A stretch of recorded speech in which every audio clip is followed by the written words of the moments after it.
기법과 잘 이해를 한다고 하면 이 여기 떨어지는 부분, 여긴 정말 중요한 손절이 될 수도 있고 누구에겐 정말 중요한 매수 타이밍이 될 수도 있을 겁니다. 내가 팔았던, 내가 안 좋은 기억이 있었던 종목을 다시 좋은 자리가 나와도 전 다시 추격하기는 너무 어렵습니다.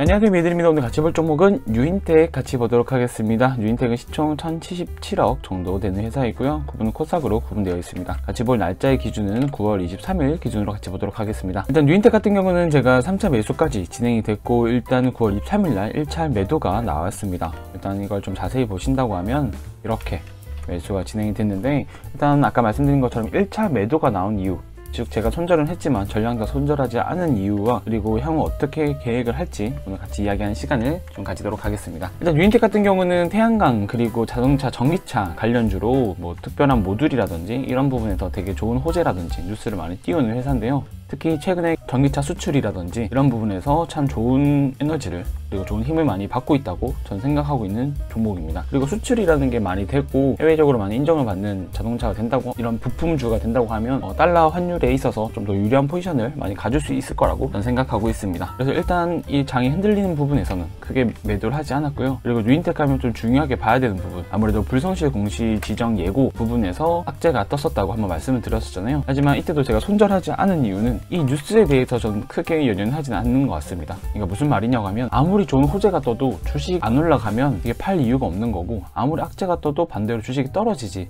않는다고 하면 이것도 악재가 전 아직 아니라고 생각이 들어요. 왜냐면 만약에 이게 이런 뉴스가 없는데 주가가 떨어졌다 라고 하면, 주가가 떨어지고 뉴스가 나오면 항상 많이 나온 이야기가 주가는 선행 지표다, 먼저 주식 가격이 움직인다 라는 이야기가 항상 나올 때도 있고, 아니면 실적이라든지 좋은 뉴스가 나오면 나오기 전에 주가가 먼저 올랐다, 그래서 그것도 선행이다, 뭐 이런 식으로 말이 많이 나오기 때문에 항상 가장 중요한 거는 가격, 저희들은 항상 이 가격을 전 잘 봐야 된다고 생각합니다. 그래서 이런 8월 29일 같은 경우는 이쯤 되겠죠. 이렇게 가격이 떨어졌지만 이때도 그냥 이 박스권, 작은 박스권 안에서 움직이는 밑에 정도라고 전 생각이 들었던 것 같습니다. 그래서 이때는 따로 팔지는 않았고요. 하지만 이게 얼마큼 시간이 지나냐에 따라서, 박스권의 움직임에 따라서 좀 대응을 해야 되는 부분이 있다고 저는 생각이 드는데, 제가 여기서 매도를 한 이유는 이 박스권의 끝자락에 닿았기 때문입니다. 여기와 여기는 좀 엄연히 차이가 있다고 저는 생각을 하는데, 떨어지는 부분에서 맞고 올라오는 부분, 박스를 그리는 부분에서 다음 세 번째 박스는 전 그렇게 좋은 자리라고 생각이 들지 않거든요. 무슨 말이냐고 하면, 떨어지다가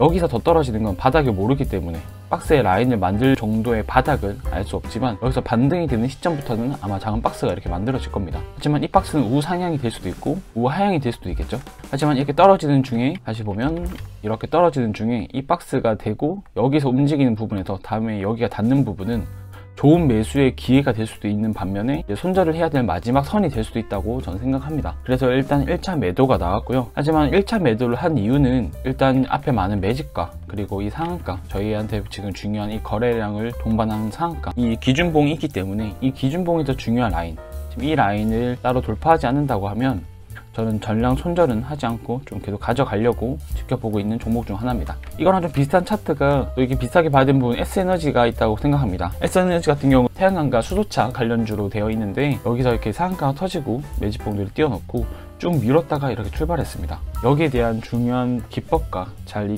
이해를 한다고 하면 이 여기 떨어지는 부분, 여긴 정말 중요한 손절이 될 수도 있고 누구에겐 정말 중요한 매수 타이밍이 될 수도 있을 겁니다. 누구에겐 싼 가격이고 여기서 산 사람들한테는 이제 이걸 이탈했기 때문에 손절이 되는 가격이고, 즉 주식을 공부를 한 양에 따라서 누구한테는 싼 가격이 되는 거고 누구한테는 공포가 되는 거라고 저는 생각합니다. 그래서 현금을 가지고 있는 사람들은 유리하겠죠. 하지만 우리는 여기서 만약에 샀다고 하면 여기서는 어떻게 대응을 해야 되냐고 하면, 제 개인적인 생각에는 조금씩 분할해서 팔아야 된다고 생각해요. 하지만 여기서 만약에 손절을 다 해버리면 다시 여기서 사기 너무 어려운 것 같습니다. 내가 팔았던, 내가 안 좋은 기억이 있었던 종목을 다시 좋은 자리가 나와도 전 다시 추격하기는 너무 어렵더라고요. 그래서 나중에 또 소개드릴 종목 중에서는 제가 손절을 하고 나중에 다시 봤는데 너무 좋은 자리가 있어도 이게 차마 손이 안 나가는 그런 종목도 한번 말씀드리도록 하겠습니다. 다시 유인텍으로 본다고 하면 아까 보셨던 것처럼 상한가 그리고 중간중간 이런 매집봉, 여기 지수가 무너지는 이런 전쟁이랑 이런 특별한 이슈를 떠난 이런 상한가 매집봉들이 많이 있기 때문에